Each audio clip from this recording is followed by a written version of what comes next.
నమస్తే welcome to city 24/7 top debate. నేను సురేష్. పెహల్గాం ఉగ్రదాడికి ప్రతీకారం ఎప్పుడు? నరమేధానికి పాల్పడుతున్న ముష్కర మూకకు శాస్తి చేసేది ఎప్పుడు? కిరాతకులకు అండగా నిలుస్తున్న దాయాది దేశానికి బుద్ధి చెప్పేది ఎప్పుడు? ఈ ప్రశ్నలకు త్వరలోనే జవాబు లభించవచ్చు. ఎందుకంటే పెహల్గాం దాడి ఘటనపై ప్రధాని మోదీ స్ట్రాంగ్ వార్నింగ్ ఇచ్చారు. ఉగ్రవాదులకు వారి మద్దతుదారులకు కలలో కూడా ఊహించని శిక్ష వేస్తామని హెచ్చరించారు. ప్రతి ఉగ్రవాదిని ట్రాక్ చేసి సప్త సముద్రాల వెనుక దాక్కున్న వెంబడించి మరి మట్టిలో కలిపేస్తామని గర్జించారు. దీంతో మరోసారి సర్జికల్ సైరన్ మోగిందనే ప్రచారం జరుగుతోంది. ముందుగా ఈ అంశంపై డిబేట్లో పార్టిసిపేట్ చేస్తున్నారు బీజేపీ నుంచి సీనియర్ లీడర్ కర్ణం భాస్కర్ గారు. నమస్తే అండి, వెల్కమ్. అలాగే సిపిఎం నుంచి రాష్ట్ర కమిటీ సభ్యులు సిహెచ్ బాబురావు గారు ఉన్నారు. నమస్తే అండి, వెల్కమ్. అలాగే సీనియర్ జర్నలిస్ట్ అనలిస్ట్ కోటేశ్వర గారు కూడా జాయిన్ అయ్యారు. నమస్తే సార్, వెల్కమ్. మరి కాసేపట్లో కాంగ్రెస్ ప్రతినిధి కూడా జాయిన్ అవుతారు. సార్ బాబురావు గారు, ఈరోజు ఇప్పుడు మనం మాట్లాడుతుండగానే అఖిలపక్ష సమావేశం కూడా జరుగుతోంది. అన్ని పార్టీలని కూడా పిలిచి ఈ పెహల్గాం ఇష్యూ మీద మాట్లాడుతున్న పరిస్థితి. అఫ్ కోర్స్ ఈ విషయంలో the whole nation and all the parties across the country stands together. అలాగే పార్టీలు సిద్ధాంతాలు వేరైనా కానీ ఈ ఉగ్రదాడి మీద విషయంలో మాత్రం అన్ని పార్టీలు కూడా ఒకే స్వరాన్ని వినిపిస్తున్నటువంటి పరిస్థితి. What is the future course of action అనేదాన్ని, దానికి సిగ్నల్గా నిన్న రాజ్నాథ్ సింగ్ గారు చాలా తీవ్రమైన వ్యాఖ్యలతో ఒక వార్నింగ్ ఇవ్వడం జరిగింది ఉగ్రవాదులకి. అలాగే దానికి సపోర్ట్గా నిలుస్తున్నటువంటి ఎవరు నిలుస్తుంటే వారికి కూడా. అలాగే ఈరోజు ప్రధాని మోదీ బీహార్లో మాట్లాడుతున్నప్పుడు ఒక మీటింగ్లో చాలా కఠినంగా ఉండబోతుంది చర్యలు అని చెప్పేసి చెప్తూ ఆయన ఇంగ్లీష్లో కూడా maybe he wants to send his message to other nations as well through out the world. అన్ని కంట్రీస్కి అర్థమయ్యేలాగా ఆయన ఇంగ్లీష్లో కూడా అదే మాటను మాట్లాడటం జరిగింది. ఎవరైతే ఈ ఉగ్రదాడికి పాల్పడ్డారో వారి ప్రతి ఒక్కరిని, అలాగే వారిని బ్యాకప్ చేసినటువంటి ఎవరైతే సపోర్టుగా వారికి మద్దతుగా నిలిచిన వారిలను కూడా ఎవరిని వదలం, కఠినంగా శిక్షిస్తామని చెప్పేసి. దానిలో భాగంగానే కొన్ని చర్యలు ఆల్రెడీ తీసుకుంది ఇండియన్ గవర్నమెంట్. మొత్తం పాకిస్తానీ వీసాస్ అన్నింటినీ రివోక్ చేశారు. పాకిస్తానీ నేషనల్స్ని వెళ్ళిపోమని చెప్పారు. అలాగే అన్నిటికన్నా ముఖ్యమైనది ఈ ఇండస్ వ్యాలీ సంబంధించినటువంటి వాటర్ సంబంధించిన సింధు జలాలది కూడా దాన్ని టర్మినేట్ చేశారు అంటున్నారు. ఇదే ఫస్ట్ టైం అంటున్నారు. గతంలో ఎన్నిసార్లు ఎప్పుడు యుద్ధాలు జరిగినా పాకిస్తాన్తో లేదంటే కనుక బార్డర్లో ఘర్షణలు జరిగినా కానీ ఇంతటి తీవ్రమైన నిర్ణయం తీసుకోలేదు. This is the first of it's kind 1960s తర్వాత అని చెప్పేసి. దానికి ప్రతిగా పాకిస్తాన్ కూడా స్పందించింది. It is nothing but waging war on our nation అని చెప్పేసి. ఇది ఇండైరెక్ట్గా చెప్పాలంటే యుద్ధాన్ని ప్రకటించినట్టే భారత్ మా దేశం మీద అని చెప్పేసి అంటాం.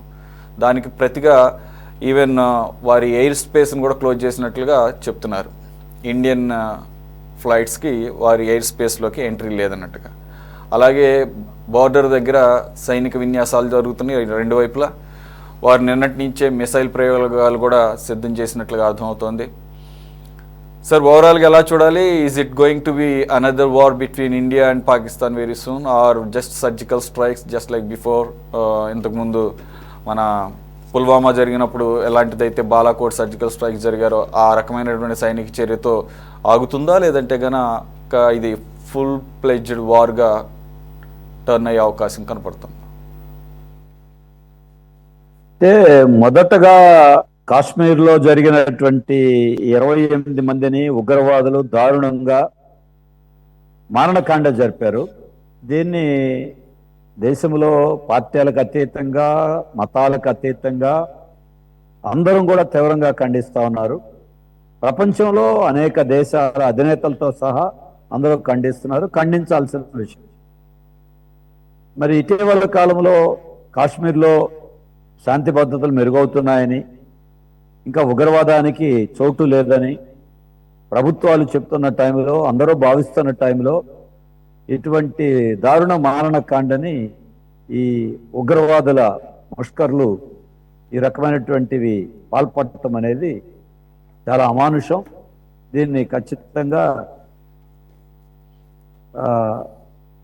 దేశం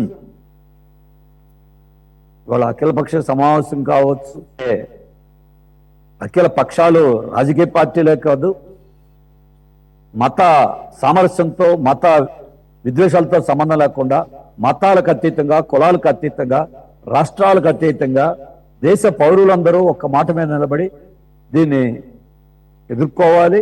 దీన్ని ఉగ్రవాదాన్ని ప్రజా జీవితం నుండి వేరు చేయటమే కాదు, ఖచ్చితంగా దీన్ని ఎదుర్కోవాలి. ఈ విషయంలో కేంద్ర ప్రభుత్వం శాంతి భద్రతల పరంగా చర్యలు తీసుకోవాలి. అలాగే ప్రజల యొక్క విశ్వాసాన్ని పొంది,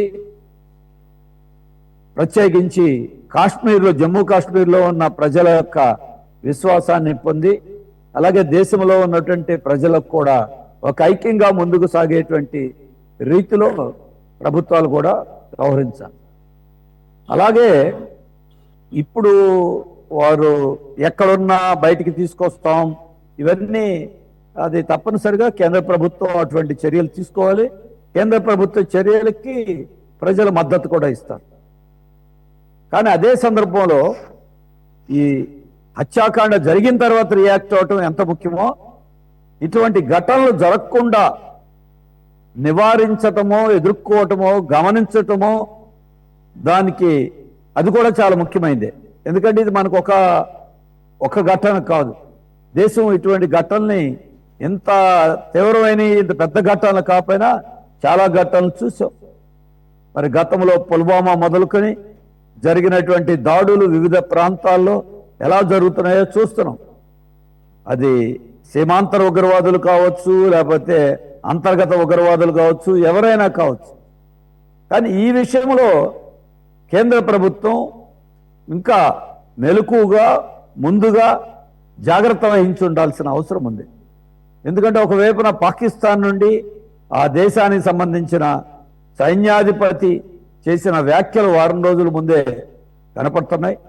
కొన్ని ఉగ్రవాద సంస్థలు చేసినటువంటి వ్యాఖ్యలు కనపడుతున్నాయి. దీన్ని ఇంటెలిజెన్స్ విభాగము, రక్షణ శాఖలు ముందుగా గమనించి తగు చర్యల్ని ఇంకొక తీసుకుని ఉంటే ఉగ్రవాదుల్ని ఈ యథేచ్ఛగా సంచరించి ఇటువంటి మరణకాండ జరపకుండా ఎదుర్కొనే విషయంలో ఇంకా అప్రమత్తంగా ఉండాల్సిన అవసరం ఉంది. కాబట్టి ఈ విషయాలను కూడా గమనించాలి. ఇప్పుడు అంతేకాదు, ఇది ఉగ్రవాదానికి మతం అనేది ఉండదు.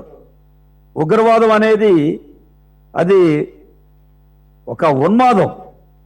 దానికి ఆ ఉన్మాదం ప్రజల్ని, అది మతాలకు అతీతంగా ప్రజల్ని దాన్ని ఏ రకంగా హత్యలు చేస్తారో, మారణ హోమం సృష్టిస్తారో మనకు అర్థమవుతూ ఉంటుంది.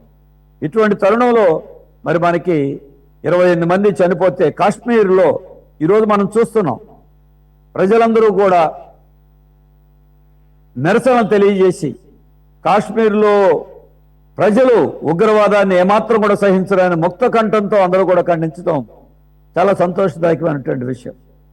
దీనికి మరి ఏవైతే ఉగ్రవాదులు ప్రజల మధ్య మతాల్ని సృష్టించి, ఉద్రిక్తతలను సృష్టించి, విద్వేషాలను రగిస్తాలని దురుద్దేశంతో ఇవాళ ఈ ఉగ్రవాదం చర్యకు పాల్పడుతుందో, ఆ ఉగ్రవాదం యొక్క దుష్ట లక్ష్యాలను ఎదుర్కోవాలంటే ఉమ్మడిగా, సమైక్యంగా ఎదుర్కోవటం చాలా అవసరం.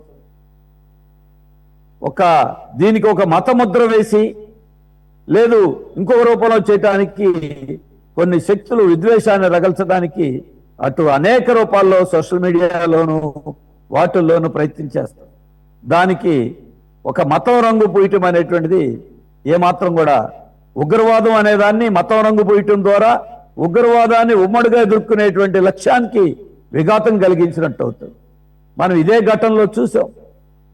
ఒక ముస్లిం యువకుడు ఆదిల్ షా హార్స్ రైడర్గా ఉండి ఈ ఉన్నటువంటి టూరిస్టులను రక్షించడం కోసం ఉగ్రవాదుల నుంచే తుపాకీ లాక్కుని వాళ్ళకి ఎదురు తిరిగే ప్రయత్నంలో అతన్ని కూడా కాల్చి చంపారు. అక్కడ ఈ మతం ఆ మతం అనే ఉగ్రవాదానికి లేదు, అడ్డొచ్చిన వాళ్ళందరినీ చంపటమే. కానీ అక్కడ మతాలకు అతీతంగా ప్రజలను రక్షించడానికి ఇప్పుడు వస్తున్న వార్తలు చూస్తే ఒక ముస్లిం వ్యాపారి స్థానికుడు 11 మందిని ఉగ్రవాదానికి గురి కాకుండా వాళ్ళని రక్షించినటువంటి విషయాలు బయటకు వస్తున్నాయి.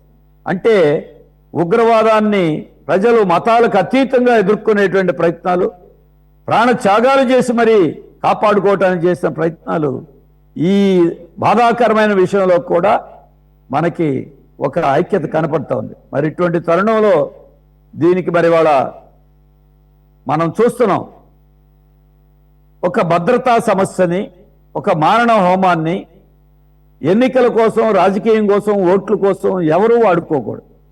అలా వాడుకోవటం అనంటే మన భద్రతని, మన దేశ ఐక్యతని, లేదు ప్రజల ప్రాణాలని, లేదు ఉగ్రవాదులు మారణకాండను కూడా రాజకీయంగా పరిమితం చేస్తే దీని ఒక విశాలమైనట్టుగా ఎదుర్కొనేటువంటి లక్ష్యం కూడా దెబ్బతినేటువంటి అవకాశం ఉంది. కాబట్టి ఇప్పుడు అందరం కలిసి ఉగ్రవాదం ఏ రూపంలో ఏ రకంగా ఉన్నా సరే ఖండించాలి.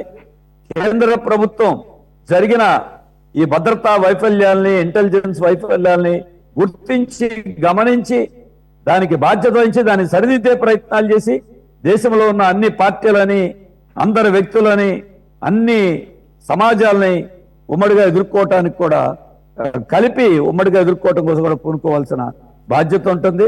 మరి ప్రధానమంత్రి గారు చేసిన ప్రకటన, దాని సారాంశము, రాజకీయ పక్షాల సమావేశం నుండి వార్తలు అందరూ కలిపి ఏ నిర్ణయాలు తీసుకుంటే సమాచారం కూడా బయటకు వస్తుంది. ఇప్పుడే జస్ట్ మేము ఈ ఉగ్రవాదుల దాడికి నిరసనగా విజయవాడలోనే లెనిన్ సెంటర్లో కొవ్వొత్తుల ర్యాలీ జరిపి డైరెక్ట్ గా ఇప్పుడు అక్కడి నుంచి వచ్చాం. సిపిఎం పార్టీ తరఫున ఈ రోజు, రేపు, ఎల్లుండు రాష్ట్ర వ్యాప్తంగా అన్ని మతాలకు అతీతంగా ప్రజలను సమీకరించి ఈ ఉగ్రవాద దాడుల్ని ఖండిస్తూనే మత సామరస్యాన్ని, దేశ ఐక్యతని కాపాడుకోవాలనే ఉద్దేశంతో ముందుకు సాగుతా ఉన్నాం. మరి ప్రభుత్వం కూడా అందుకు మరి ఎటువంటి చర్యలు తీసుకున్నారు, అఖిలపక్ష సమావేశంలో ఏ అంశాలు చర్చించాలి, ఏదైనా ఉమ్మడిగా దీన్ని ఎదుర్కోవాలి, లోపాలు గమనించి సరిదిద్దుకోవాలి. ఇదే ఐక్యతతో మత సామరస్యాన్ని, దేశ ఐక్యతను కూడా కాపాడుకోవాల్సిన అవసరం అయితే ఉంది. ఓకే బాబురావు గారు. కర్ణం భాస్కర్ గారు, ఇటువంటి దాడులు జరిగినప్పుడు భారతదేశ వ్యాప్తంగా ఎటువంటి యూనిటీ కనపడుతుందో ఈరోజు కొత్తగా చెప్పుకోవాల్సిన అవసరం లేదు, చూడాల్సిన అవసరం లేదు. I mean apart from all the differences, political differences ఉండొచ్చు, సిద్ధాంతపరమైన వైరుధ్యాలు ఉండొచ్చు, ఇన్ని కులాలు, మతాలు, ఇన్ని జాతులు, భాషలు ఉన్నటువంటి భిన్నత్వంలో ఏకత్వం అనే ఒక ప్రతీక ఇలాంటి సందర్భంలో చాలా క్లాసిక్గా కనపడుతుంది. అదే ఇప్పుడు కూడా కనపడుతుంది. అది ప్రజల వైపు నుంచి, అలాగే అన్ని వర్గాల నుంచి, అక్రాస్ ద ప్లాట్ఫామ్స్, అన్ని పార్టీల నుంచి కూడా సార్, అన్ని పార్టీల నుంచి, రైట్, కరెక్టే కాదండి. కానీ అట్ ది సేమ్ టైం ఇటువంటివి జరగకుండా చూసుకోవాల్సినటువంటి బాధ్యత కూడా మన మీద అన్నిటికన్నా ముఖ్యం Jammu and Kashmir after 370 article remove చేసిన తర్వాత చాలా ప్రశాంతంగా ఉంది. టూరిజం కూడా డెవలప్ అయింది. దాదాపుగా సంవత్సరానికి 2 కోట్ల పైచిలకు వస్తున్నారు. ఇదే నంబరు 2010లో 1 కోటి మంది మాత్రమే సంవత్సరానికి నేను చెప్తుంది. మరి ఈ స్థాయిలో ఉన్నప్పుడు, అలాగే ప్రధానమంత్రి గారు స్వయంగా ప్రొజెక్ట్ చేసినప్పుడు, దాన్ని ఎంకరేజ్ చేసినప్పుడు, దాన్ని ప్రమోట్ చేసినప్పుడు, టూరిజం పరంగా టూరిస్టులు ఉన్న ప్రతి చోట వాళ్ళకి సెక్యూరిటీ బీఫప్ చేసినట్టుగా వాళ్ళకి కనపడాలి. మరి ఇదొక స్పెషలైజ్డ్ సెక్యూరిటెడ్ ప్లేస్ అని అంటున్నారు. మినీ స్విట్జర్లాండ్గా పిలువబడేటటువంటి అత్యంత అద్భుతమైనటువంటి బ్యూటిఫుల్ ప్లేస్ ఇది. బట్ 5 కిలోమీటర్ల పరిధికి ముందే ఎటువంటి వాహనాలు కూడా ఆ ప్రాంతానికి వెళ్ళడానికి లేదు. అయితే కాలినడకన, లేదంటే కనుక గుర్రాలపై వెళ్ళాలి ఆ ప్లేసెస్కి. మరి దాదాపుగా 4000 మంది పర్యాటకులు నిన్న ఎక్కడైతే దాడి జరిగిందో ఆ ప్రాంతంలో, అన్ని సరౌండింగ్స్ ఏరియాల్లో ఉన్నప్పుడు అసలు అక్కడ సెక్యూరిటీయే లేకపోవటాన్ని అలా చూడ. రెండో పాయింట్, ఇక్కడ నేనేమి ఇక్కడ విమర్శనాత్మకంగా అంటలేదు, మనం అన్ని కూడా బేరీజ్ చేసుకోవాల్సిన అవసరం. రెండో పాయింట్, ఇక్కడ పాకిస్తాన్ కొన్ని రోజుల క్రితమే పాక్ ఆర్మీ చీఫ్ మాట్లాడిన మాటలు పబ్లిక్ డొమైన్లో ఇప్పుడు వినపడుతున్నాయి. అదంతా కూడా ఇంటెలిజెన్స్, మన ఇండియన్ ఇంటెలిజెన్స్కి తెలుసు. అలాగే లష్కర్-ఈ తైబా చీఫ్ వీళ్ళిద్దరూ రెచ్చగొట్టే మాటలు మాట్లాడారు. అలాగే పాక్ ఆర్మీ చీఫ్ అయితే కనుక ఇతను గతంలో పుల్వామా ఘటన జరిగినప్పుడు ఐఎస్ఐ చీఫ్గా కూడా ఉన్నాడు, వాళ్ళ ఇంటెలిజెన్స్ చీఫ్గా కూడా ఉన్నాడు.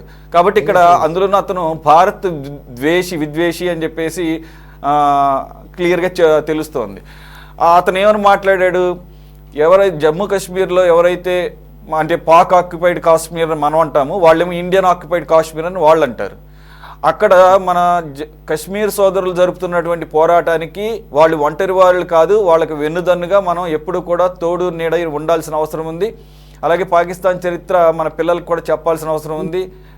అలాగే ఈ రెండు దేశాలు ఎంత విభిన్నమైనవో చెప్పాల్సింది అని చెప్పేసి ఈ రకంగా విద్వేషపూరితమైన వ్యాఖ్యలు చేస్తున్న సందర్భంలో మరి ఎందుకని ఇండియన్ ఇంటెలిజెన్స్ సచ్ స్ట్రాంగ్ అని కదా అంటారు కదా ప్రపంచంలోనే, అటువంటిది ఎందుకని సెక్యూరిటీ ఇవ్వటంలో కానీ ఇంటెలిజెన్స్ లోపం కానీ ఎందుకని ఈ రకంగా జరిగిందని చెప్పేసి ఇప్పుడు ఒక పెద్ద ప్రశ్న.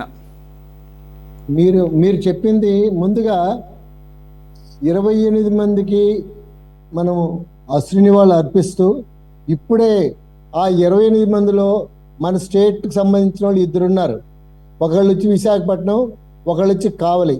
ఇప్పుడే కావలి నుంచి జస్ట్ కావలిలో పవన్ కళ్యాణ్ గారు, తర్వాత నాదెండ్ల మనోహర్ గారు, ఆనం రామనారాయణ గారు, తర్వాత సత్యప్రసాద్ గారు, వీళ్ళందరూ వచ్చి వారికి నివాళులు అర్పించి వారి భౌతికాయాన్ని సందర్శించి వారి అంత్యక్రియలో పాల్గొనడం జరిగింది.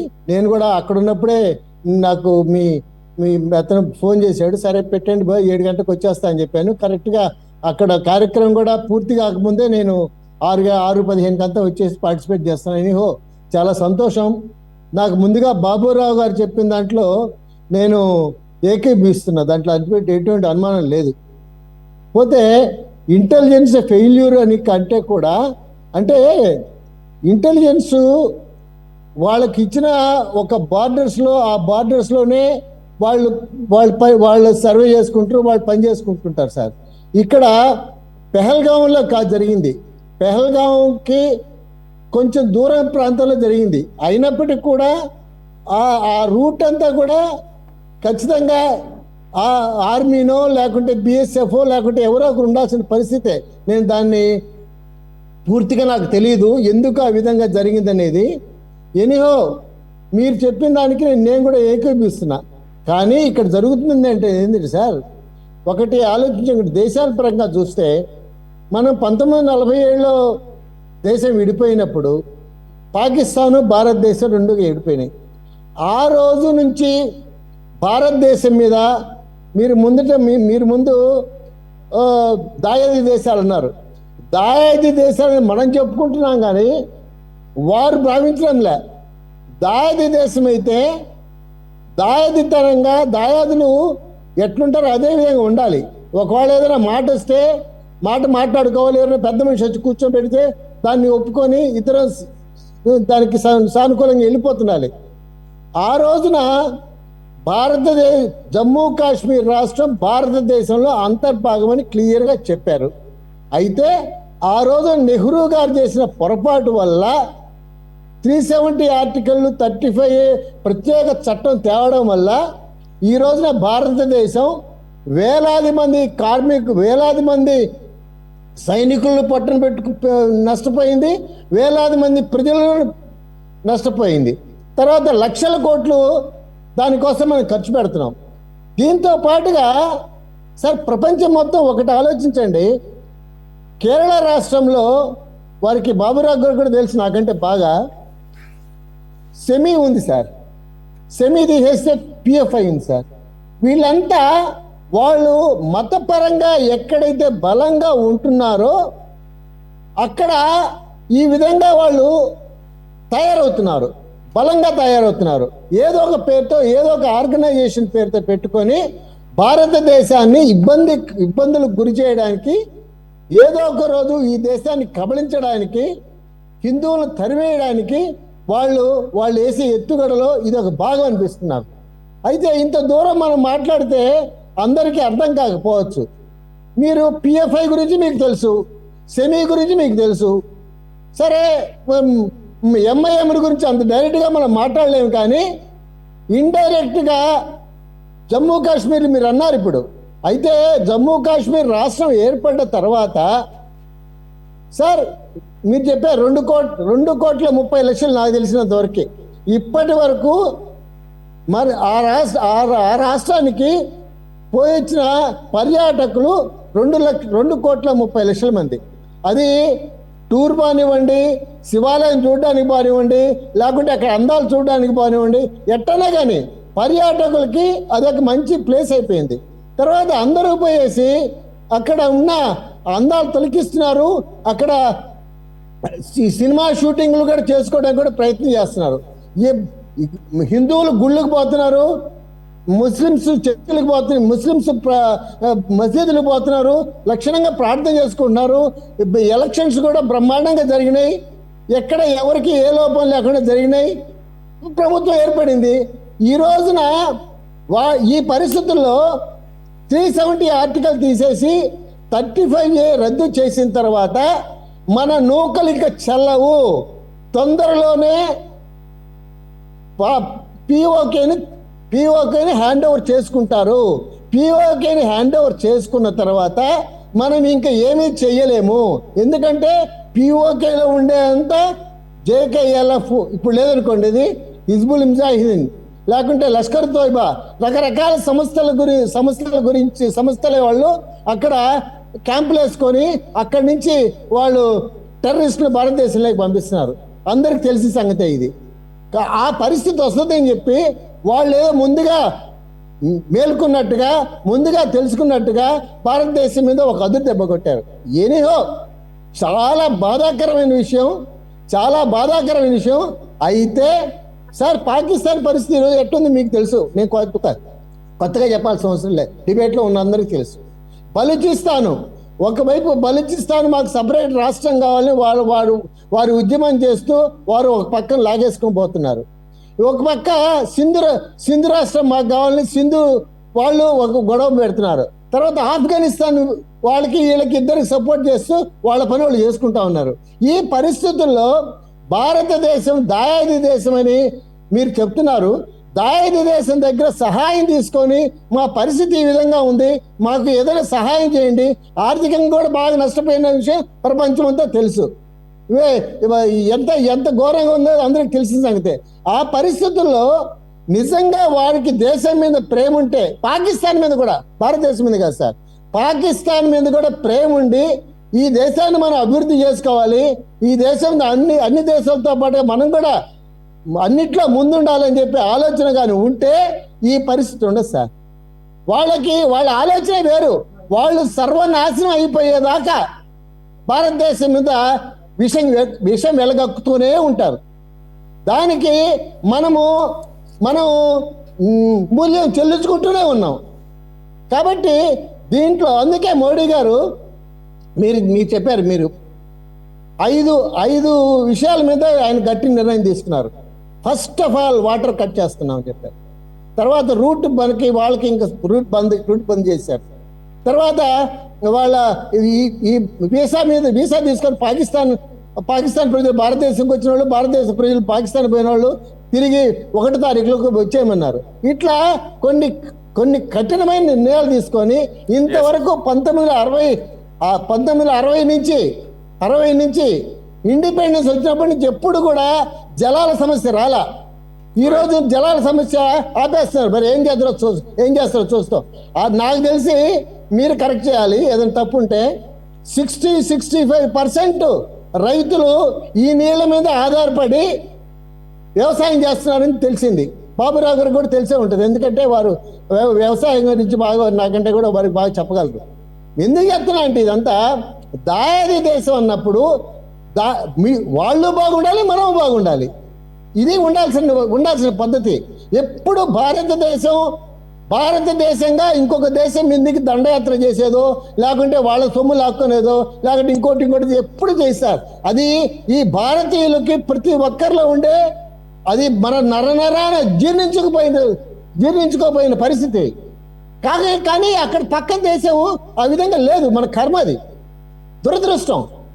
ఈ పరిస్థితుల్లో నిజం చెప్పాలంటే ఖచ్చితంగా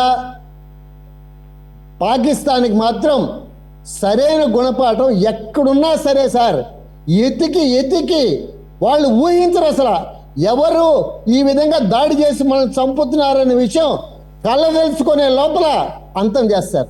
అంతం చెయ్యాలని ఈ దేశంలో ఉండే 143 కోట్ల మంది ప్రజల ఆకాంక్ష. దీంతో మతం లేదు, కులం లేదు, హిందువు లేదు, క్రిస్టియన్ లేదు, ముస్లిం లేదు సార్. ఎస్ భాస్కర్. అయితే దాంతోపాటు మీరు అందరిని కలపకండి, మేము కూడా అలా కోరుకుంటున్నాం. కానీ దానికన్నా ముందు ఇటువంటివి జరగకుండా అసలు జరగకూడదు, ఆ రకంగా చూడాల్సినటువంటి బాధ్యత మళ్ళీ రిపీట్ కాకూడదు అని కోరుకునే వాళ్ళు అని కూడా చాలా మంది ఉంటారు. This is not first time. ఒక్క నిమిషం sir, this not first time. Pulwama attack కూడా, ఒక్క నిమిషం సార్ భాస్కర్ గారు, పుల్వామా అటాక్ కూడా ఇంటెలిజెన్స్ ఫెయిల్యూర్ అని చెప్పేసి నేను కాదు చెప్పింది. అప్పట్లో ఆ రాష్ట్రానికి గవర్నర్గా ఉన్నటువంటి, జమ్మూ కాశ్మీర్కి గవర్నర్గా ఉన్నటువంటి సత్యపాల్ మాలిక్ గారు ఆ తర్వాత నేషనల్ మీడియాతో ఆయన గవర్నర్ పదవి అయిపోయిన తర్వాత చెప్తూ, పుల్వామా అటాక్లో అంతమంది ఆర్మీ జవాన్స్ని, అన్ని వందల మందిని బై రోడ్ పంపించడం కరెక్ట్ కాదు, వాళ్ళని హెలికాప్టర్స్ ద్వారా లిఫ్ట్ చేసి పంపించాలి, ఇట్స్ ఎ సెక్యూరిటీ ఇష్యూ అవుతుంది, అన్ని వందల కిలోమీటర్లు అన్ని వందల మంది జవాన్లని బై రోడ్డు వద్దు అని చెప్పేసి అంటే హెలికాప్టర్ని పంపించలేదు ఇండియన్ గవర్నమెంట్. పంపించకపోవటం మూలంగా జరిగిన, అంటే చేసింది అటాకే కాదంట్లా, కానీ జరగకుండా చూసుకోవాల్సిన జాగ్రత్తలు మన వైపు నుండి తీసుకోవాల్సింది. ఆ తర్వాత ఇదే విషయాన్ని ప్రధానమంత్రి మోదీ గారి దగ్గర కూడా ప్రస్తావించానని చెప్పేసి ఆయన చెప్తున్నప్పుడు జరిగిపోయింది సెక్యూరిటీ ల్యాప్సెస్ అని చెప్పేసి అప్పుడు జాతీయ భద్రతా సలహాదారుగా ఉన్నటువంటి వాళ్ళకి కూడా చెప్పినప్పుడు చుప్ రహో అన్నారు, నన్ను చుప్ రహో అన్నారు, మన సైడ్ నుంచి కూడా ఫెయిల్యూర్ ఉందని చెప్పేసి అన్నది సత్యపాల్ మాలిక్ గారు. కాబట్టి కానీ మరి వందల మంది ప్రాణాలు అయితే వెనక్కి తీసుకురాలేరు కదా. తర్వాత బాలాకోట్ సర్జికల్ స్ట్రైక్స్ చేసాము, సక్సెస్ అయ్యాము, మీసాలు తిప్పాము, మనం ఏంటో చూపించుకున్నాం. కానీ అది కాదు కదా, అసలు ముందు ప్రాణాలు కోల్పోయినాయి కదా, వందల ప్రాణాలు, అమాయకమైన ప్రాణాలు. అది అలా జరగకుండా చూడాల్సిన, ఇప్పుడు మనం అన్ని జాగ్రత్తలు తీసుకున్న తర్వాత కూడా ఇవి జరిగినాయి అనుకోండి, మనం ఇక మన చేతిలో లేని పని. ఇక కోటేశ్వర గారు, సురేష్ గారు ఒక్క మాట, మీ మాట నేనేం కాదని చెప్పడంలే. అట్ ది సేమ్ టైం నా రిక్వెస్ట్ ఇప్పటికి కూడా ఏంటంటే, అట్ ది సేమ్ టైం మనము ఏ విధంగా అయితే మన దేశ ప్రజలు ఏ విధంగా అయితే ఆలోచిస్తున్నారో పాకిస్తాన్ ప్రజలు కూడా అదే విధంగా ఆలోచించి వాళ్ళ దేశం కూడా అభివృద్ధి ప్రయాణం సాగించాలని నేను కోరుకుంటున్నాను సార్. భాస్కర్ గారు, ప్రజలు అంటే నేను అనుకుంటా పాకిస్తాన్ ప్రజలందరూ ఈ రకంగా ఉగ్రదాడులు చేయాలి, ప్రాణాలు తీసేయాలి కోరుకుంటారని నేను అనుకోవడం లేదు. ఇక్కడ సార్ ఒక్క నిమిషం సార్, అక్కడ తమ అధికారాన్ని నిలబెట్టుకోవడానికి సైన్యం, అక్కడ పొలిటికల్ పార్టీస్, అలాగే ఉగ్రమోకలు, అలాగే టెర్రరిస్ట్ గ్రూప్స్ ఎలాగూ ఉన్నాయి, అది ప్రపంచం మొత్తానికి తెలిసింది. వీళ్ళంతా కలిసి చేస్తున్నటువంటి డ్రామా ఏది, ఒక పవర్ని సెక్యూర్ చేసుకోవడానికి వాళ్ళకు ఉన్నటువంటి వ్యక్తిగత ఎజెండాలను పెట్టడమే తప్ప ఇది ప్రజల ఎజెండా కాదు. అందుకనే ఉగ్రవాదానికి మతానికి సంబంధం లేదు. నేను ఇది ముస్లిమ్స్ అందరు చేశాను కూడా చెప్పలా. But at the same time Islamic terrorism అనేది ఒక కన్సర్న్, ఇది ప్రపంచవ్యాప్తంగా ఉంది, దాన్ని అడ్రస్ చేయాల్సిన అవసరం అయితే ఉంది. సార్ నేనేమంటానంటే all Muslims are not terrorist. yes but every terrorist is Muslim. No అది కూడా కరెక్ట్ కాదు, అది కూడా కరెక్ట్ కాదు. ఒక్క నిమిషం ఇప్పుడు పాకిస్తాన్ హైడౌట్ లోనో లేదంటే గనక పిఓకేలో ఉన్నటువంటి వాళ్ళంతా ముస్లిం అవ్వచ్చు ఆబ్వియస్లీ, కానీ ప్రపంచవ్యాప్తంగా వాళ్ళే కాదు టెర్రరిస్టులు, చాలా టెర్రరిస్ట్ గ్రూపులు ఉన్నాయి ప్రపంచవ్యాప్తంగా సార్ నేను చెప్పేది. కాబట్టి అందు గురించే జనాల్లోకి ఒక భావన తీసుకువెళ్ళవద్దు, every terrorist is a Muslim, it's a very wrong concept. అది చాలా తప్పుడు వ్యవహారం. పాకిస్తాన్ సంబంధించి పోనీ ఇంకొకరు చెప్పండి, ఇంకొక కులానికో ఇంకో మతానికి సంబంధించిన మనుషులు ఒకరు చెప్పండి, నేను నాకు తెలియకుండా. సరే ఇప్పుడు మనం రిలిజియన్ గురించి చర్చించడానికి మనం పెట్టుకోలేదు ప్రస్తుతానికి వరకైతే కనుక మనం సబ్జెక్ట్ కన్సర్న్. కోటేశ్వర గారు, సార్ ఇది రిపీటెడ్గా జరుగుతున్నాయి. అఫ్ కోర్స్ అసలు జరగకుండా ఉంటాయి అంటే ఎక్కడైనా జరుగుతాయి. ఈవెన్ లండన్లో జరిగిన బాంబింగ్స్, న్యూయార్క్ చూసాము మనం. అలాగే ఈ మధ్యకాలంలో యూరోపియన్ కంట్రీస్లో చూస్తూనే ఉన్నాం. అడపదడప అన్ని చోట్ల జరుగుతున్నాయి. అయితే ఇక్కడ అవాయిడ్ చేయాల్సినటువంటి పరిస్థితి ఉన్నా కానీ ఎందుకని ఇప్పుడు నెమ్మదిగా ప్రశ్నలు తలెత్తుతున్నాయి. అక్కడ 4,000 మంది టూరిస్టులు ఉన్న ప్లేసుల్లో సెక్యూరిటీ అంటే అక్కడికి బై రోడ్డు బై వాక్ కానీ బై హార్సెస్ కానీ అంటున్నారు. అయినా కూడా ఉంచవచ్చు అక్కడ. మరి అక్కడ ఎందుకని సెక్యూరిటీ ఫోర్సెస్ లేరో అర్థం కావటం లేదు. 2 ఇన్సిడెంట్ జరిగిన తర్వాత కూడా ½ అన్ అవర్ వరకు కూడా మన జవాన్లు అక్కడ చేరుకోలేనటువంటి పరిస్థితి. ఎందుకు ఈ రకంగా ఒక్క ప్లేసే ఆ రకంగా సెక్యూరిటీ అయిపోయింది అనేది ఇప్పుడు అందరి మధ్యలో వస్తున్నటువంటి ప్రశ్న. అఫ్కోర్స్ ఎలాగో దీనికి ప్రతీకారం తీర్చుకోవడానికి అన్ని రకాల చర్యలు తీసుకుంటున్నారు.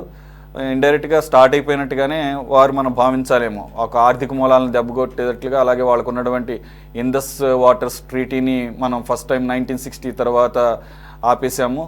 అలాగే వాళ్ళేమో మన ఎయిర్ స్పేస్ను ఆపారు.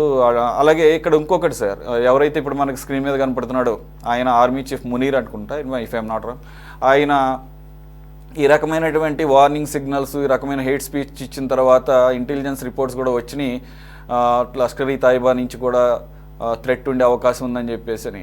మరి ఈ రిపోర్ట్స్ పబ్లిక్ డొమైన్లోనే ఉన్నప్పుడు ఇండియన్ ఇంటెలిజెన్స్ దగ్గర లేకుండా ఉండే అవకాశం లేదు. మరి అప్పుడైనా కానీ అరే ఎక్కడెక్కడ ల్యాప్సెస్ ఉన్నాయి మరి అని చెప్పేసి ఈ రకమైన సెక్యూరిటెడ్ ప్లేస్లో కూడా ఎందుకని సెక్యూరిటీని మోహరించలేదు అనేది ఇప్పుడు ప్రశ్న తలెత్తుతుంది. ఎలా చూడాలి సార్ ఇది?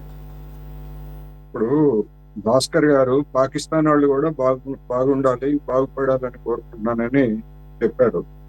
మంచిదే, భాస్కర్ గారి నోట ఆ మాట రావడం మంచిదే.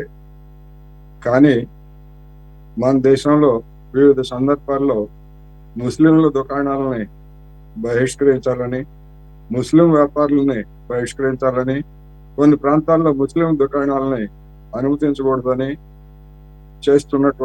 ప్రచారం చేస్తున్నటువంటి ఉగ్రవాదులు ఎవరనేటువంటిది ఎవరికి వాళ్ళు ఆలోచించుకోవాలనేది నేను చెప్తున్నాను.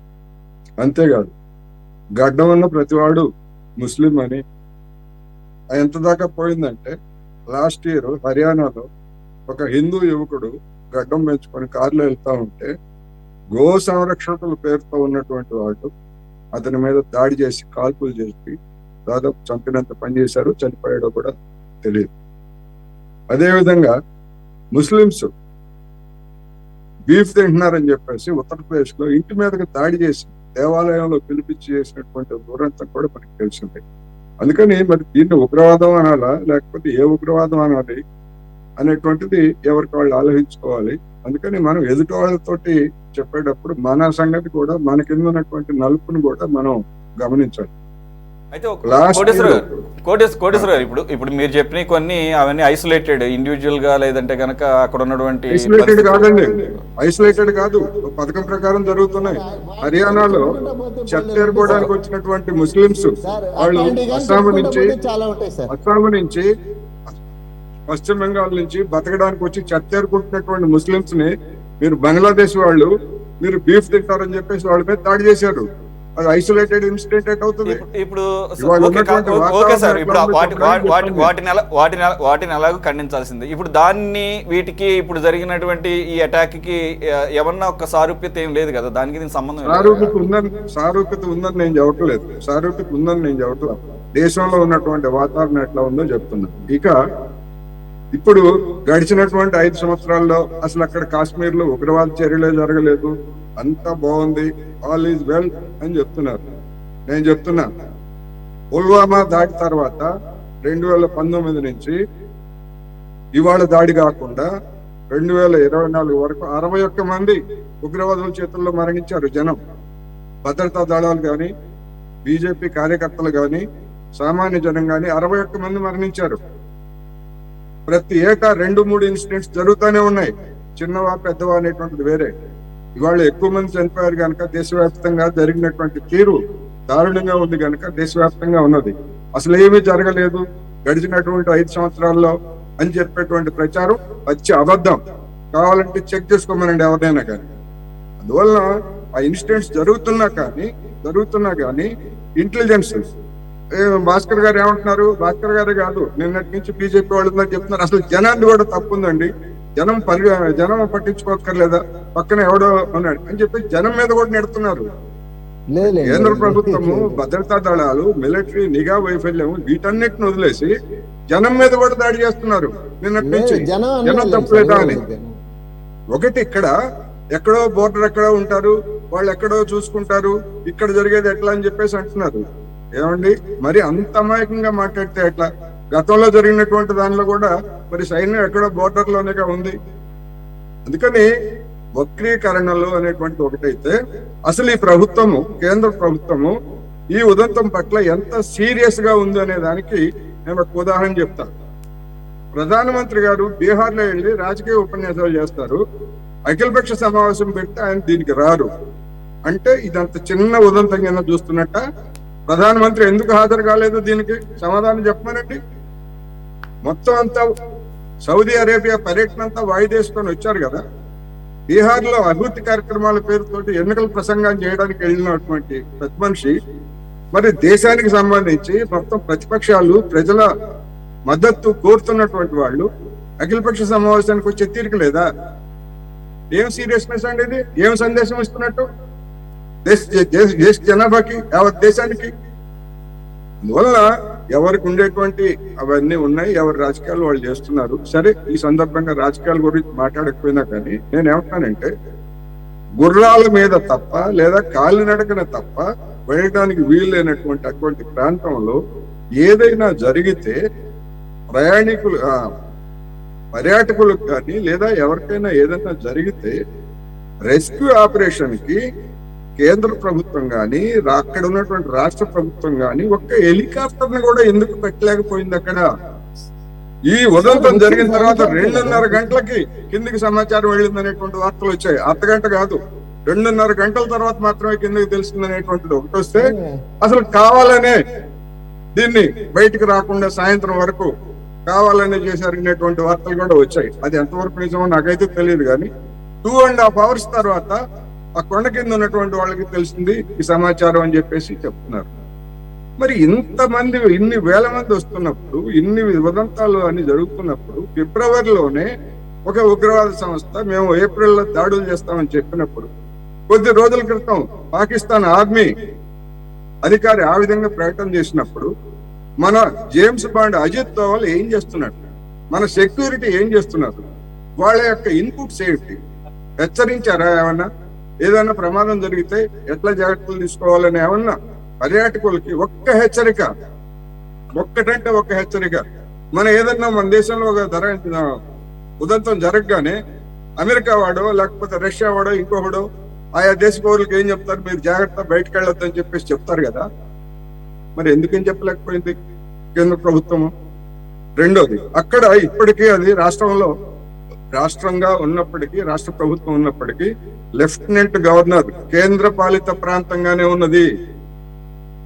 అక్కడ ఇన్పుట్ ఇవ్వాల్సినటువంటిది ఎవరు? భద్రతా దళాలు, మిలిటరీ, మొత్తం చుట్టూతా ఉన్నటువంటి మిలిటరీ ఇన్పుట్స్ ఇవ్వాల్సినటువంటిది ఇదే. ఎందుకు ఇన్పుట్స్ ఇవ్వాలని చెప్తున్నానంటే, నరేంద్ర మోడీ గారు గుజరాత్ ముఖ్యమంత్రిగా ఉండగా అహ్మదాబాదు పేలుళ్లు జరిగితే అప్పుడు ఆయన కేంద్రం మీద చేసినటువంటి ఆరోపణ ఏంటో తెలుసా? కేంద్రం మాకు సరైనటువంటి ఇన్పుట్స్ ఇవ్వలేదు, మమ్మల్ని హెచ్చరించలేదు, అందుకని మేము నివారించలేకపోయామని చెప్పారు. అదే జైపూర్ లో బ్లాస్ట్ జరిగితే ఆనాడు వసుంధరా రాజే గారు బీజేపీ ముఖ్యమంత్రి, ఆమె కూడా చెప్పింది అదే, మాకు కేంద్రం నుంచి ఎలాంటి హెచ్చరికలు రాలేదని. మరి వాళ్ళ కేంద్రం మీరే, అక్కడ రాష్ట్రపతి ఆ కేంద్ర పాలిత ప్రాంతం అది. ఏమి హెచ్చరికలు చేశారో చెప్పండి పోనీ అక్కడ ఉన్నటువంటి ముఖ్యమంత్రికో లేదా ప్రభుత్వానికో. 2 రోజుల నుంచి చర్చలు, ఎవరన్నా ఏ బీజేపీ నాయకుడన్నా ఇదిగో మేము ఫలానా విధంగా హెచ్చరిక చేశామని చెప్తాడేమో చూస్తే ఎక్కడా లేదు. రెండోది, ఆయన రిటైర్డ్ ఆర్మీ అధికారి, ఆయన ఏం చెప్తున్నాడు? 180,000 మంది సైన్యాన్ని రిక్రూట్ చేసుకోలేదు, 180,000 మంది సైన్యం లోటులో ఉన్నది ఇప్పుడు అని చెప్పేసి చెప్తున్నారు. అంటే డబ్బులు మిగిల్చుకోవడం కోసం దేశ భద్రతనే ప్రమాదంలో పెట్టేట్టుగా సైన్యాన్ని రిక్రూట్ చేసుకోలేదా? అగ్నివీర్ గురించి ఇంత హడావిడి చేశారు కదా. మరి ఇంతమంది పోనీ ఆ మిలిటరీ జనరల్ చెప్పిన తప్పు నువ్వు తప్పు మాట్లాడుతున్నావు, రాంగ్ అని చెప్పేసి ఖండించినటువంటి వాళ్ళు ఎవరైనా ఉన్నారా? మన మిలిటరీ అధికారులు కానీ మన ప్రభుత్వం కానీ ఇన్ని లోపాలు పెట్టుకొని ఇవాళ అంతా ఉండాలి, విమర్శలు చేయకూడదు. ఎవరు చేస్తారు విమర్శలు? మీరే చేస్తున్నారు. నరేంద్ర మోడీ గారు బీహార్ లో సభ జరపకపోతే ఏమవుతుంది? వాయిదా వేసుకోవచ్చు కదా. సౌదీ అరేబియా పర్యటన వాయిదా వేసుకొని వచ్చినటువంటి పెద్ద మనిషి అఖిలపక్ష సమావేశం జరుగుతూ ఉంటే దేశ ప్రతిపక్షాలన్నింటిని పిలిచి ఆయన లీడ్ చేయాల్సింది పోయి ఇది నా పరిధిలోది కాదు, లేకపోతే నా స్థాయికి దగ్గర కాదు అన్నట్టుగా ఉంటే ఏం సీరియస్నెస్ ఉన్నట్టండి ఇది? అందుకని సీరియస్ గా ఉండాలి. దేశ భద్రత విషయంలో రాజీ పడకూడదు. ఏం చర్యలు తీసుకుంటారు, ఎలాంటి భరోసా కల్పిస్తారు అనేటువంటిది డెఫినెట్ గా జనం అంతా ఆశిస్తున్నారు. అది నరేంద్ర మోడీ గారు లేదా ఆయన ప్రభుత్వం చేస్తుందా లేదా అనేటువంటిది మనం చూద్దాం. చూసిన తర్వాత దాని గురించి మనం మరోసారి సందర్భంలో చెప్పుకోవచ్చు. ఇక ప్రకటించినటువంటి చర్యలు ఏవైతే ఉన్నాయో, నదీ జలాల ఒప్పందం అనేది, ఈ నదీ జలాల నిలిపివేస్తాము అని చెప్పింది ఇప్పుడు మొదటిసారి కాదు. ఇదే నరేంద్ర మోడీ గారు పుల్వామా దాడి సందర్భంగా కూడా ఇదే హెచ్చరిక చేశారు, మేము పాకిస్తాన్ మూలాలను కట్ చేస్తామని చెప్పేసి. మరి ఏం చేయలేదే. ఆ తర్వాత కూడా జరిగినాయి కదా కాశ్మీర్ లో లేదా ఇతర ఉదంతాల్లో. అందుకని మాటలు కాదు కావాల్సింది, ఇప్పుడు చేతలు అనేది నా అభిప్రాయం. జనం కూడా అదే కోరుతున్నారు. ఏం చేస్తారు, ఎట్లా చేస్తారు అనేటువంటిది ఆసక్తి కలిగించేటువంటి అంశం. ఓకే కోటేశ్వర, మనకి కాంగ్రెస్ అధికార ప్రతినిధి స్టేట్ మైనారిటీ అబ్జర్వర్గా ఉన్నటువంటి బాజీ గారు కూడా జాయిన్. నమస్తే అండి, వెల్కమ్. బాజీ గారు, మీ పార్టీ అధ్యక్షురాలు, రాష్ట్ర పిసిసి అధ్యక్షురాలు షర్మిల గారు కూడా ఈ అటాక్లో చనిపోయినటువంటి మన రాష్ట్రానికి చెందిన వారిని పరామర్శిస్తున్న సందర్భంలో మీడియాతో మాట్లాడుతూ చాలా సంచలన వ్యాఖ్యలు చేశారు. యాక్చువల్గా very first 1 or 2 days even ప్రధాన ప్రతిపక్షంలో ఉన్న వాళ్ళు కూడా కొద్దిగా ఆచితూచి స్పందిస్తుంటారు, ఏమన్నా లోటుపాట్లు ఉన్నా కానీ this is not the right time అని చెప్పేసి. But she didn't shy away to comment on the lapses అనమాట.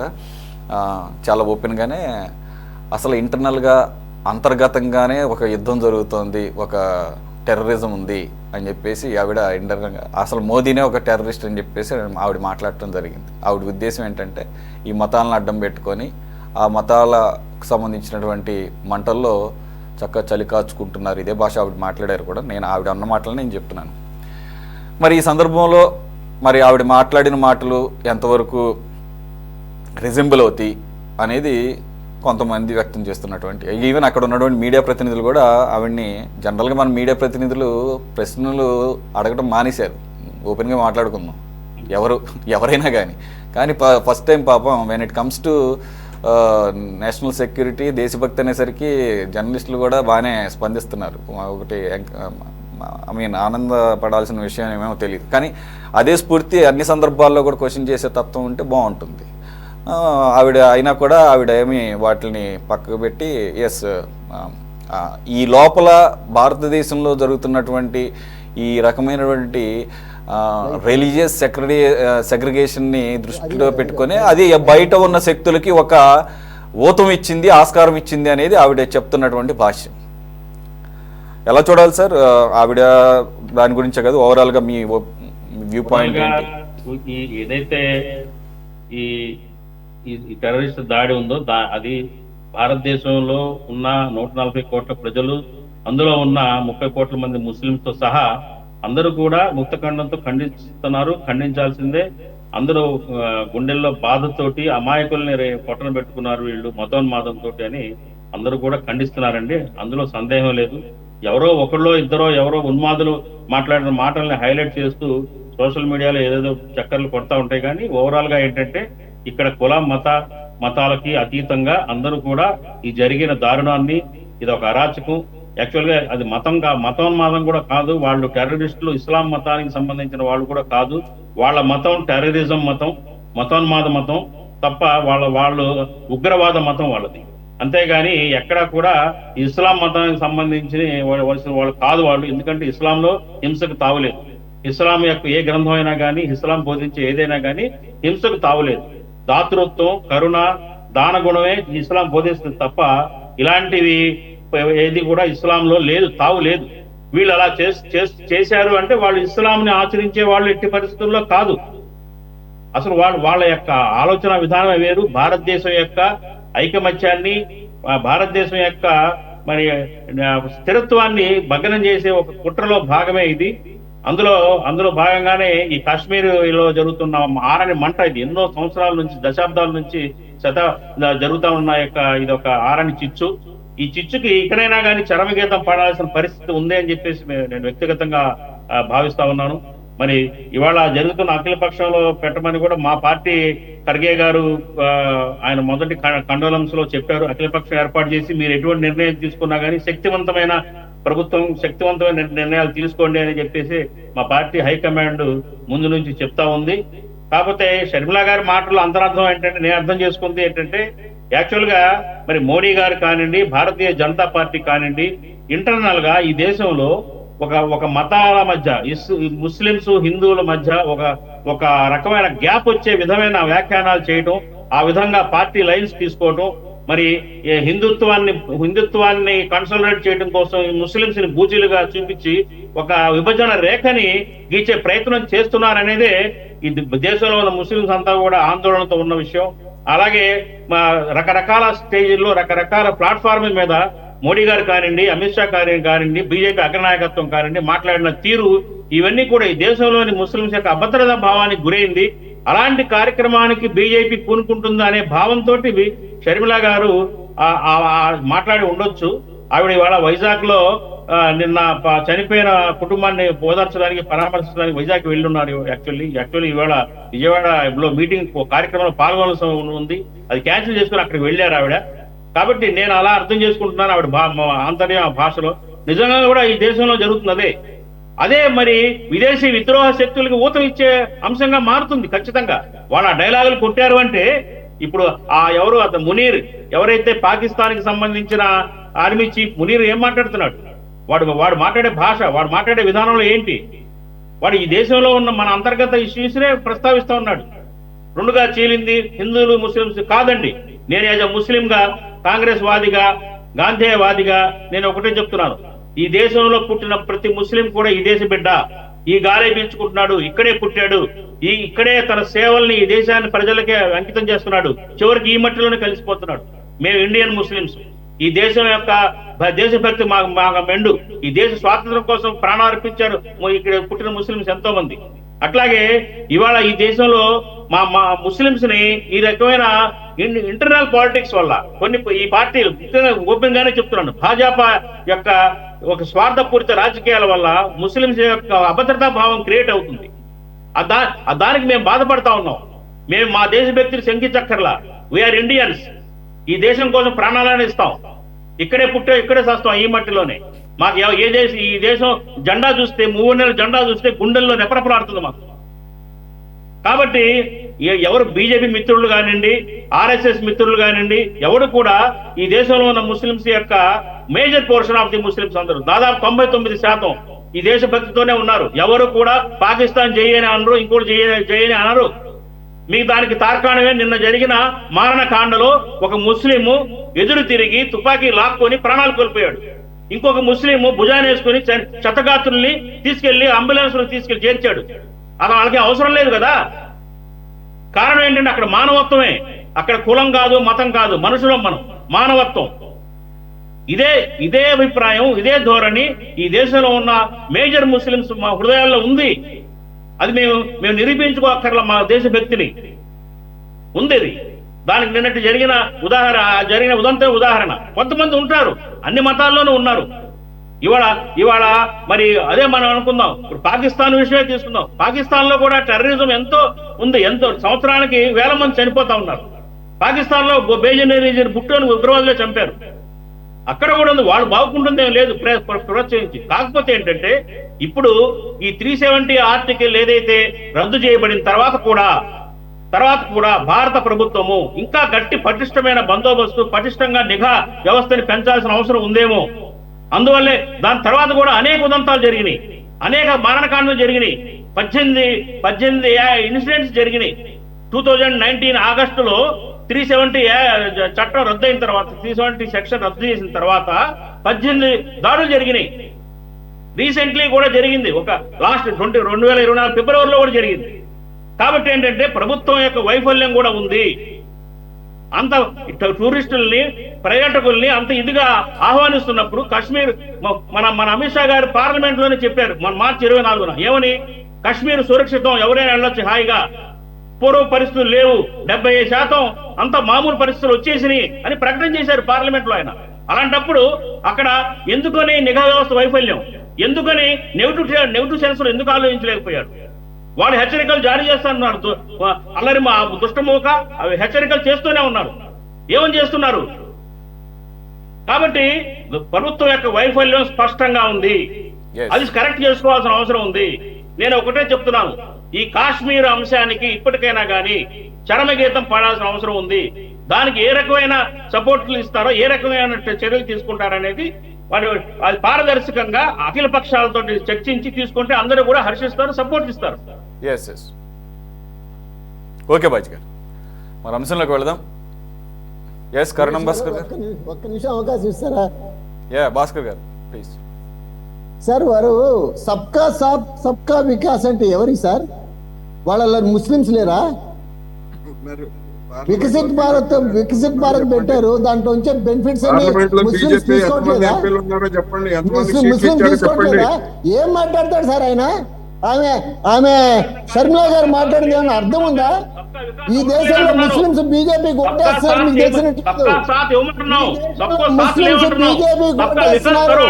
ఉత్తరప్రదేశ్ లో ముస్లింస్ మెజారిటీ ఉన్న ప్లేసుల్లో ఎమ్మెల్యే గెలుచున్నారు. నిన్న సార్ వినండి ప్లీజ్. వక్ఫ్ బోర్డు వక్ఫ్ చట్టం మార్చిన తర్వాత మెజారిటీ ముస్లింస్ మా ఆఫీస్కి వచ్చి ధన్యవాదాలు తెలుపుతున్నారు. సామాన్య ముస్లింకి న్యాయం జరుగుతుంది. ఎప్పుడు కూడా ముస్లింస్ మేము ప్రత్యేకంగా వాళ్ళని పక్కన పెట్టి వాళ్ళకి ఏ రకమైన నిధులు అందకూడదని, వాళ్ళకి ఏ రకమైన బెనిఫిట్స్ అందకూడదని, వాళ్ళు ఈ దేశ పౌరులు కాదని మేము ఎప్పుడు చెప్పలేదు, చెప్పము కూడా. మీ భ్రమ ఏంటంటే మీరు ముస్లింస్ అనాదిగా ముస్లింస్ ఓట్లతో మీరు అధికారంలోకి వచ్చారు కాబట్టి, ఈ రోజున ముస్లింస్ వాస్తవాలు తెలుసుకున్నారు కాబట్టి ఈ రోజున బీజేపీకి కూడా ఓటేస్తున్నారేమో, పోతున్నారేమో మన దగ్గర నుంచి అని చెప్పి మీరు భ్రమపడి భయపడి ఈ మాటలు మాట్లాడుతున్నారు. చాలా తప్పు మీరు మాట్లాడడం.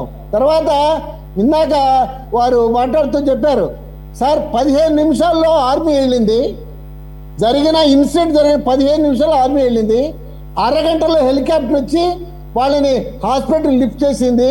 కొంచెం 2.5 గంట కానే కాదు. మీరు కాబట్టి ఇంకొక 1 సెకండ్ చెక్ చేసుకోండి. కరణం భాస్కర్ గారు ఒక్క నిమిషం 2.5 గంటలు అనేది అక్కడ కింద దాకా వెళ్ళటానికి కొన్ని వార్తలు వచ్చినాయి అన్నారు. ఒక విషయం అయితే 15 నిమిషాలు అరగంట ఏమన్నా మీరు తక్కువ టైం అనుకుంటున్నారు. ఇది చాలా షార్ప్ గా. ఒక్క నిమిషం సార్. అక్కడ ఉన్నటువంటి అక్కడ ఎవరైతే క్షతగాత్రులు పిల్లలను ఆడవాళ్ళను వదిలేసి పాయింట్ బ్లాంక్ లో తలలో కాల్చారు కదా, కాల్చినప్పుడు కూడా చాలా మంది కొన ఊపిరితో ఒక అరగంట వరకు బతికే ఉన్నారట. వాళ్ళని గనక విత్ ఇన్ టైం గనక వాళ్ళని మెడికల్ అసిస్టెన్స్ ఇచ్చుంటే బతికే వాళ్ళని ఎవరో కాదు, చనిపోయిన వారి కుటుంబ సభ్యులే చెప్తున్నారు. పావు గంట అరగంట అంటే చాలా ఎక్కువ టైం సార్. అది అంత టైం అంత సెన్సిటివ్ ఏరియాలో అంత లేట్ రెస్పాన్స్ అనేది అసలు ఇంకోటి ఆల్రెడీ అక్కడ హెలికాప్టర్లు ఉండాలి అనేది కోటేశ్వర గారు అనేది అంతే తప్ప ఇన్సిడెంట్ జరిగిన తర్వాత వెళ్ళటం కాదు. రెండోది ఒక్క నిమిషం సార్ కోటేశ్వర గారు, నాకు కొన్ని ఇక్కడ డౌట్స్ సార్. ఇప్పుడు సామాన్యులకైతే సరే అవి పర్యాటక సంబంధించిన రూల్సా అదంతా కూడా ఎన్విరాన్మెంటల్ ఆస్పెక్ట్స్లో కొన్ని రూల్స్ ఉంటాయి కాబట్టి ఆ యాంగిల్లో వెహికల్స్ వెళ్ళడానికి లేదు, by foot or by horses గుర్రాల ద్వారా వెళ్ళాలని చెప్పేసి రూల్స్ పెట్టి ఉండుండొచ్చు నామ్స్ ప్రకారంగా. కానీ ఆర్మీకి కూడా అటువంటి రూల్స్ ఎందుకు అప్లై చేశారు? అంత తీవ్రమైనటువంటి రూల్స్ అటువంటి సెన్సిటివ్ ఏరియాస్లో అప్లై చేయడం ఎంతవరకు సమంజసం అని నాకు అనిపించినటువంటి పర్సనల్ డౌట్. రెండోది క్విక్గా మనకు ఇంకో అంశం కూడా ఉంది.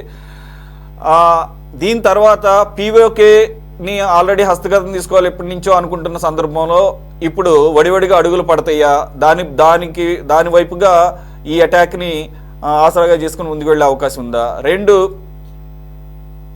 ఏదైతే ఆయన ఐ మీన్ ప్రపంచవ్యాప్తంగా ఉన్న దేశాలందరికీ అర్థమయ్యేటట్టుగా ఆయన మెసేజ్ పంపుతున్నారు అని అంటే, is it going to be another war with Pakistan, direct war I mean?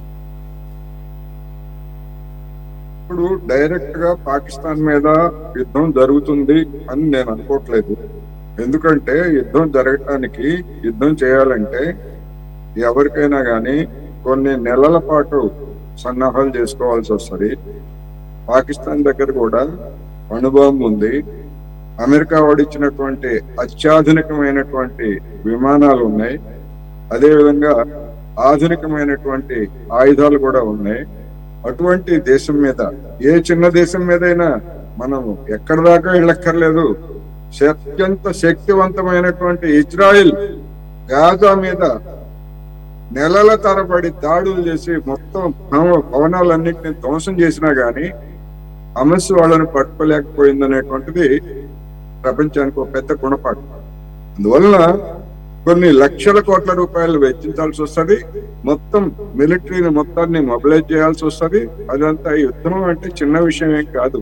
మహా అయితే నేను అనుకోవటం, ఏదైనా కొన్ని సర్జికల్ స్ట్రైక్స్ చేసి, ఇదిగో మేము చేశాము, ఇంతమందిని చంపించాము, ఇంతమందిని చేశాము అని చెప్పేసి చెప్పుకోవచ్చు తప్ప, యుద్ధం చేసేటువంటి పరిస్థితి, దానికి అనుకూలమైనటువంటి ఆర్థిక వ్యవస్థ భారతదేశంలో లేదు.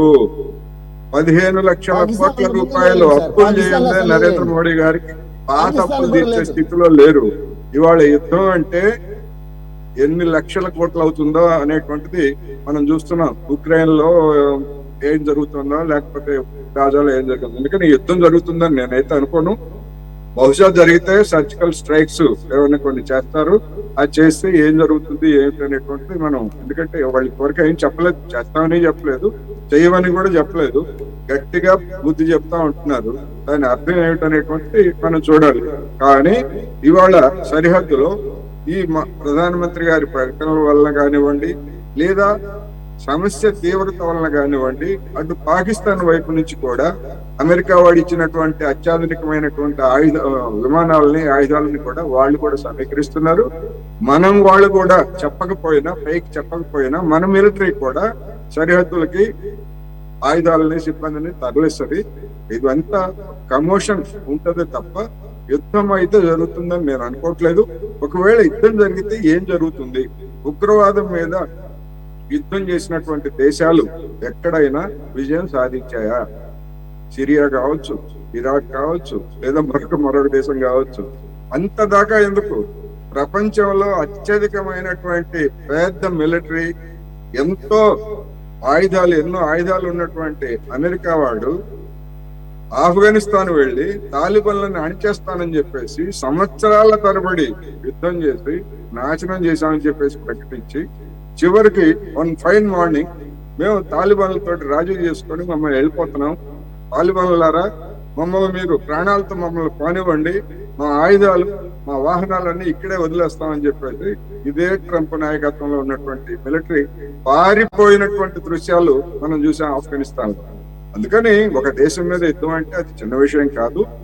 అటువంటి పరిస్థితి నిజంగా వస్తుందా రాదా అనేటువంటిది మనం విజువలైజ్ చేసి చెప్పలేం. కానీ కొన్ని దాడులు, సర్జికల్ స్ట్రైక్స్ వంటి దాడులు మాత్రం జరిగితే జరగవచ్చు.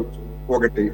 ఇప్పుడు నీటికి సంబంధించినటువంటిది, ఈ నీటికి సంబంధించినటువంటిది కూడా రేపు భయంకరమైనటువంటి వర్షాలు పడి ఆ నదులకి వరదలు వస్తే మేము కిందికి పోనము అంటే కుదరదు. ఎందుకని? మన ఆనకట్లు బద్దలైపోతాయి. మన దేశంలో ఉన్నటువంటి ఆనకట్లు బద్దలైపోతాయి. మనం చూస్తున్నాం. ఆల్మట్టి మనకి నీళ్లు కిందికి చుక్క నీళ్లు వదలరు వర్షాలు లేనప్పుడు. కానీ వర్షాలు ఫుల్ గా వచ్చిన తర్వాత ఆల్మట్టి వాడు కానీ, లేదా పైన ఉన్నటువంటి మహారాష్ట్ర వాళ్ళు కానీ కిందికి వదులుతున్నారా లేదా? అనివార్యంగా వదిలేయాలి, లేకపోతే ఆ డ్యాములు బద్దలైపోతాయి. అందుకని సింధు నది మీద అయినా కానీ, లేదా అక్కడ ఉన్నటువంటి పంజాబ్ లో ఉన్నటువంటి రెండు వైపులా ఉన్నటువంటి 5 నదుల్లో కానీ ఇప్పటికిప్పుడు మనం తెల్లవారేసరికి డ్యాములు ఏమన్నా కట్టగలమా? అది సాధ్యం అవుతుందా? సాధ్యం కానే కాదు. పోలవరం ఎన్నేళ్ల నుంచి కడుతున్నారో మనకు తెలుసు కదా. ఇదే కేంద్ర ప్రభుత్వం కడతా ఉంది కదా. అటువంటిది అక్కడ ఇప్పటికిప్పుడు డ్యాములు కట్టి మొత్తం చుక్క నీరు కూడా కిందికి పోనేమో అంటే అది కూడా సాధ్యం కాదు. ఎందుకంటే సింధు లేదా ఇతర నదులన్నీ కూడా పాకిస్తాన్ ప్రాంతంలో ఎక్కువగా పారేటువంటి ప్రాంతం అక్కడ ఉంది. అక్కడ స్థానికంగా ఉండేటువంటి జలాలు ఉంటాయి, స్థానికంగా వచ్చేటువంటి వాటర్ ఉంటది, అన్ని ఉంటాయి అక్కడ. అందుకని ప్రజల మనోభావాల మేరకు నరేంద్ర మోడీ సర్కారు వీటిని ప్రకటించింది. అంతవరకే తీసుకోవాలి. అంతకు మించి ఇంకేదో జరిగిపోతుందని ఎవరైనా చెప్పినా లేకపోతే అటువంటి భ్రమ కల్పించినా గానీ అది జనాన్ని తప్పుదారి పట్టించేటువంటి అవుతుందనేది నా అభిప్రాయం. బాబురావు గారు, యు వాంట్ యాడ్ ఎనీథింగ్? ఒకటేనండి, ఇందాక భాస్కర్ గారు మాట్లాడిన దాంట్లో అభ్యంతరమైన విషయం ఏంటంటే ముస్లింలందరూ ఉగ్రవాదులు కాదు, కానీ ఉగ్రవాదులందరూ ఇస్లామిక్ వాళ్లే. ఇది చాలా పొరపాటు అర్థాన్ని, వాస్తవ విరుద్ధమైన అంశాన్ని మీరు చెప్తున్నారు. సార్ పాకిస్తాన్ వరకు తీయండి సార్. ఇప్పుడు శ్రీలంకలో పాకిస్తాన్ అవుతుంది, పాకిస్తాన్ లో అయినా బంగ్లాదేశ్ అయినా భారతదేశం అయినా, వినండి సార్ భాస్కర్ గారు, పాకిస్తాన్ బంగ్లాదేశ్ ఒక దేశంలో 100కి అట్లా కదండి, వినండి. ఉగ్రవాదానికి ఒకటి భాస్కర్ గారు వినండి, ఉగ్రవాదానికి మతం లేదని మీరే అన్నారు. మత ముద్ర వేయటం ద్వారా ఏం చేయదలుచుకున్నారు? ఇప్పుడు శ్రీలంకలో ఉగ్రవాదం తమిళులు ఉంటే తమిళ ఉగ్రవాదులని అందరికీ చెప్తారా? లేదు. ఇజ్రాయెల్లో క్రిస్టియన్లు ఉంటే క్రిస్టియన్ అందరూ ఉగ్రవాదులు అంటారా? కాబట్టి ఉగ్రవాదమే. అందుకే భారతదేశంలో మీరు చూడండి, భారతదేశం అట్లా మాట్లాడితే మహాత్మా గాంధీని చంపినటువంటి భాస్కర్ గారు, మహాత్మా గాంధీని చంపినటువంటి గాడ్సే మతం చూస్తాం మనం. గాడ్సే ఒక ఉగ్రవాదిగాని చూస్తాం. మహాత్మా గాంధీ హంతకులు చేసిన వాళ్ళని. భద్రతా వైఫల్యాలంటే ఒకటే, శాంతి భద్రతలు కాపాడటంలో కేంద్ర ప్రభుత్వము ఒకటే సార్. భాస్కర్ గారు, కేంద్ర ప్రభుత్వము ఇంకా కోటేశ్వర గారు లేవనెత్తారు, బీహార్ ఎన్నికల్లో ఓట్లు ముఖ్యమా, దేశ భద్రత ముఖ్యమా? లేదు. ఈరోజు మణిపూర్ తగలబడతా ఉంటే, ఇంతకాలం నుండి దారుణం జరుగుతూ ఉంటే ప్రధానమంత్రి గారు చూడకపోవటం అంటే, ఈ దేశంలో ఎంతమంది చచ్చిపోతే ఎందుకు స్పందించలేదు? అది కాశ్మీర్ అయినా, మణిపూర్ అయినా, ఇంకొక ప్రాంతమైనా, ఏ మాత్రమైనా, ఏ ప్రాంతమైనా వీటిని ఆత్మ పరిశీలన చేసుకుంటం ద్వారానే దేశాన్ని కాపాడగలుగుతాం. ఇది గమనించడం అవసరం. దానికి మతాల రంగు పులిసే పని ఏ డైరెక్ట్ గా ఇండైరెక్ట్ గా ఎలా చెప్పుకున్నా అది సరైనది కాదు. ఆ దృక్పథంతో బాధ్యతా స్థానంలో ఉన్న అధికార పార్టీ అసలు చూడకూడదు. ఆఖరికి బీజేపీ పార్లమెంటరీ నాయకులే సుప్రీంకోర్టు చీఫ్ జస్టిస్ కే మతాన్ని పులుముతున్నారు, ఎలక్షన్ కమిషన్ కి మతాన్ని పులుముతున్నారు. మీ పార్టీ నాయకులు ఏ చర్య తీసుకున్నారా మీరు? నడ్డా గారే మాకు సంబంధం లేదన్నాడు. సంబంధం లేదనే ప్రకటనతో సంబంధం కాదు, ఆ నాయకులు మీరు బహిష్కరించాలి. చేయలా. ఏం ప్రోత్సహిస్తున్నారు మీరు? ఏం సందేశం ఇస్తున్నారు దేశానికి? ఎన్నికల కమిషన్ తప్పైతే తప్పని చెప్పండి. సుప్రీంకోర్టు కాదండి, సుప్రీంకోర్టు తీర్పు తప్పైతే తప్పని చెప్పండి. దాన్ని మతాన్ని పులిమెట్టడి పనులు చేయకూడదు. ఇది ఓకే బాబురావు గారు, అంటే ఒకటి ఇక్కడ భాస్కర్ గారు మాకు సమయం అయిపోయింది, కానీ I'm not going in to the other topic as well. I'm going to wind up here it self. అయితే మీరు ఇందాక అన్నారు కదా సబ్కా సాత్ సబ్కా వికాస్ నినాదం. మరి అదే నినాదం మన జనరల్ ఎలక్షన్స్ టైంలో మోదీ గారికి 4-5 సందర్భాల్లో మరి సెగ్రిగేట్ చేసి మాట్లాడారు కదా. పుస్తులు పట్టుకెళ్ళిపోతారు, లేదంటే కనుక రామ్లల్లాని మళ్ళీ తీసుకెళ్లి టెంట్ లో కూర్చోబెడతారు. అలాంటప్పుడు ఎందుకు మరి సబ్కా సాత్లు గుర్తురావు? మరి ఎలక్షన్ అట్మాస్ఫియర్ వచ్చేసరికి మోదీ గారు ఏమన్నా మరి ఆయనది మొత్తం కూడా ఆయన మొత్తం మారిపోతుంది ఏమో మాకు తెలియదు. సార్ ఎలక్షన్ వచ్చేసరికి మీరు దాన్ని కామెంట్ చేస్తున్నారు కదా, మరి సబ్కా సాత్ సబ్కా వికాస్ సబ్కా ప్రయాస్ అని పెట్టినప్పుడు అదే సార్, మాట వరుస ఉండకూడదు. పెదాలేమో సబ్కా సాత్ సబ్కా వికాస్, నొసలేమో ఈ రకంగా అన్నమాట. కేంద్ర పథకాలు అందరికి అందడం లేదా చెప్పండి పని పథకాలు ఎవరి కోసం ఎవరు ఎవరి కోసం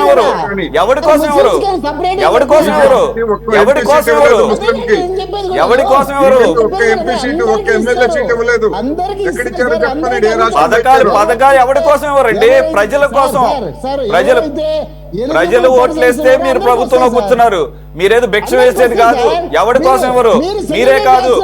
మీరే కాదు బీజేపీయే కాదు. ఒక్క నిమిషం, సెంటర్ లో ఉన్న ఒక్క బీజేపీయే కాదు, సెంటర్ లో ఉన్న ఒక్క బీజేపీయే కాదు, రాష్ట్రాల్లో ఉన్నటువంటి గత 5 సంవత్సరాలు పాలించిన వైసీపీ అవ్వచ్చు, నేనిచ్చా ఎవడో జేబుల నుంచి తీసిస్తున్నారండి, లేదంటే చంద్రబాబు నాయుడు గారు అవ్వచ్చు. ఎవరు ఒక్కడే గుర్తు పెట్టుకోండి. నేనేం కాదని చెప్పట్లే మీ మాటని. అదే సార్, అందుగురించే